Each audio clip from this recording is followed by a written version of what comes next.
although people had said like you're losing weight, it hadn't clicked in my head because my head was so full and overwhelmed with these scary thoughts. I didn't quite realise. So I was severely underweight. I found myself in A&E a lot, and I had the guilt of people who really needed A&E compared to me. You know, part of me felt like I shouldn't be there. But at the same time, it's important to recognise that just because I don't have a physical problem, like I haven't gone in there with a broken leg or, you know, things like that, I still have an illness. Just because it's inside and you can't see it doesn't mean it's any less credible than somebody with a physical illness. I stayed in bed nearly all the time. I was pretty much bedbound or sofa bound. Wherever I found myself in the day, I wouldn't be able to move.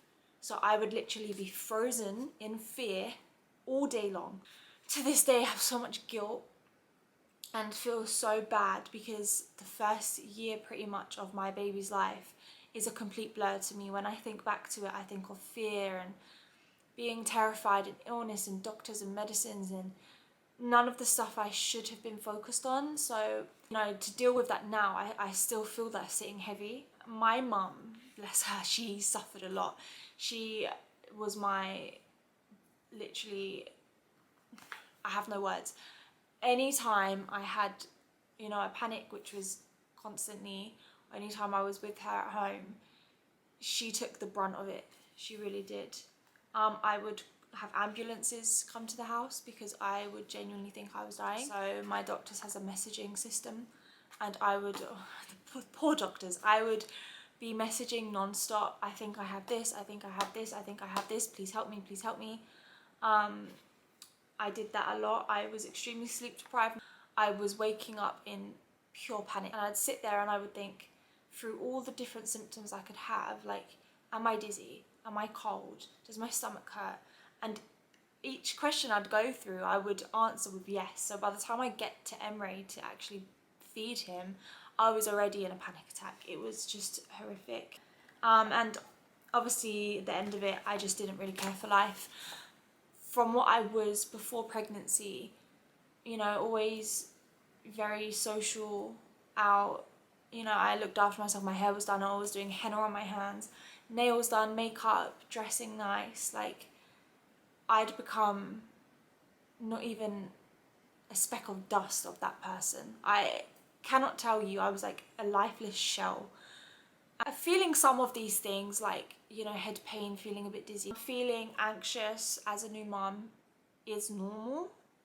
It's the level of anxiety you feel, and like I said, whether it's affecting your behaviour. If you feel like you might be suffering with anxiety or panic disorder, start by, you know, letting a family member or a friend know.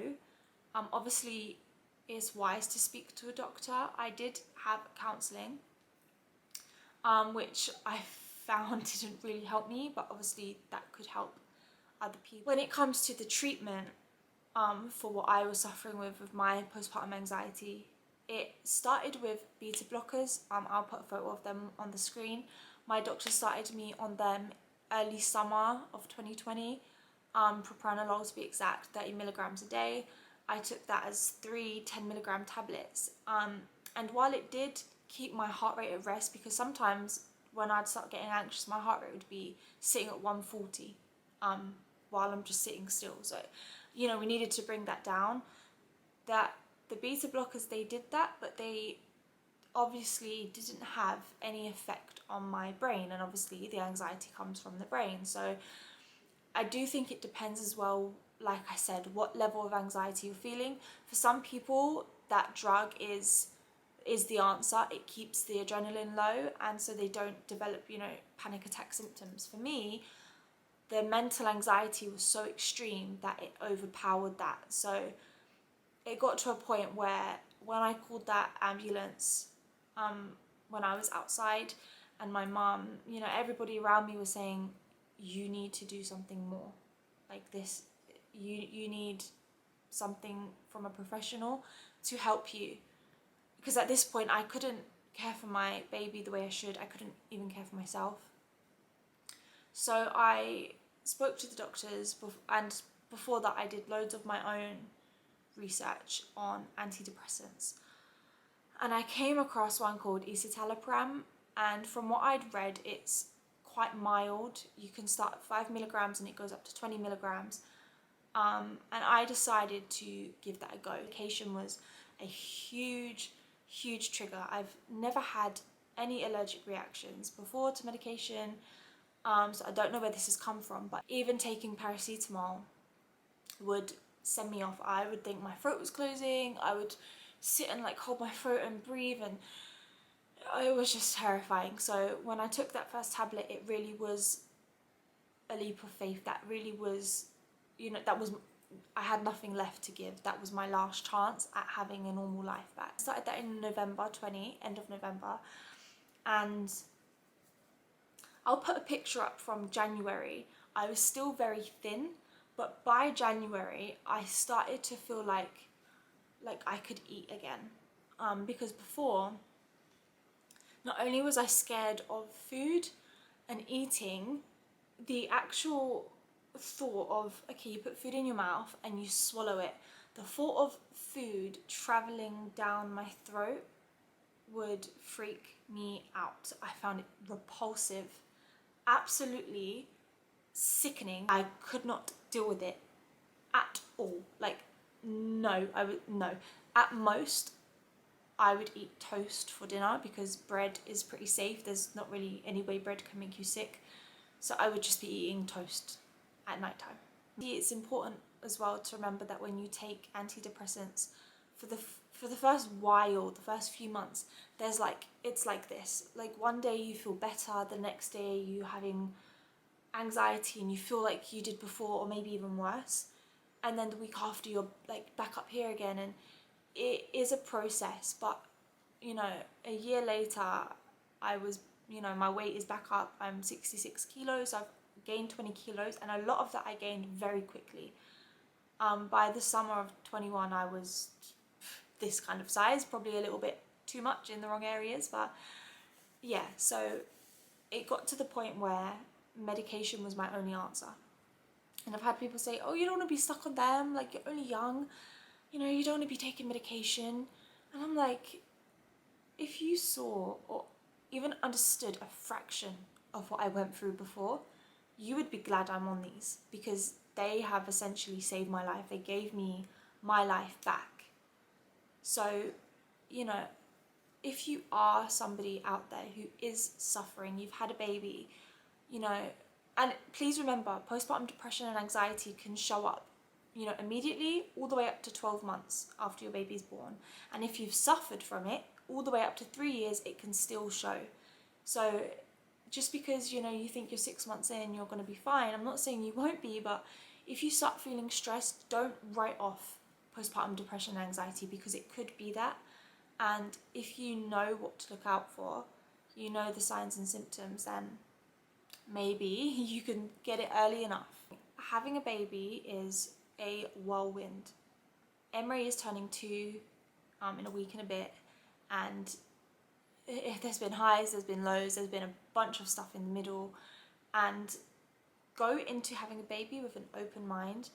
Don't put pressure or expectations on yourself or what kind of parent you want to be and how you think your baby is going to be. They're their own person, and every baby is different. You don't know what you're going to get when you're pregnant. So you need to be ready. And, you know, I don't mean ready to have a baby. I mean ready to be open-minded about what you're about to go through. It is, at times, the best. You will look at your child, and the love you feel, you can't describe at this point. Getting to that feeling of love, it can take time, and it is a process and a battle. So don't be too hard on yourself is what I'm trying to say. This goes for dads too. Dads can also suffer from postpartum depression. It's not just the mothers. But yeah, the key here is, once you've had a baby, look after yourself, set boundaries, and be firm with them. As hard as it might be for you to speak out, please do it and protect your own mind. And if you do feel things might be progressing in the wrong way, or you know, you have these thoughts that aren't easing, they're just getting more intense, and you feel they're starting to take over, please get help. And please, if you are a young female or a female of any age or a male, there is nothing wrong with medication. I still take propranolol, I still take antidepressants, I need them, I'm happy with them. Okay, if you have diabetes, you're gonna take medication. If you have epilepsy, you're gonna take medication. If you have any sort of, mental struggles, you can take medication. There is literally nothing wrong with it. If it helps you and improves your life, go for it. If you want to try natural methods first, go for it.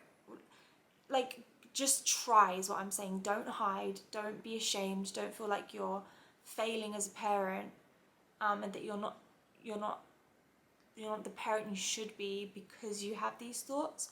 It's normal, and the more that people make it known that it's normal, the better. Nobody wants to feel alone and like you're the only person in the world that is feeling this. People need to know anxiety affects so many more people than you think, the same as depression. And there is help out there.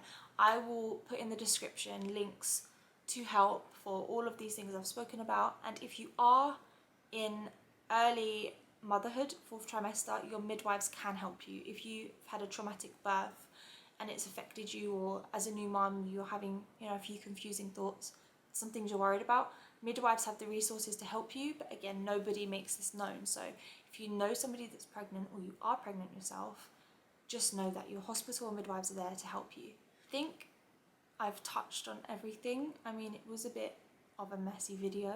I do know that. I'm rambling, but there's so much to get out.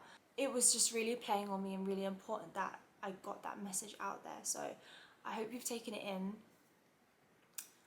Please show it to other people if you feel like it might help them. And I hope everybody continues having a great January. New mums out there, keep going. The sleepless nights won't last forever. I promise you will get back to yourself. On that note, please keep a lookout on the next video. Like this. Say like this video and subscribe. Say and subscribe, please. What is it? Yeah, we go for a lot to have you little people. You little people. Much love, guys. Bye.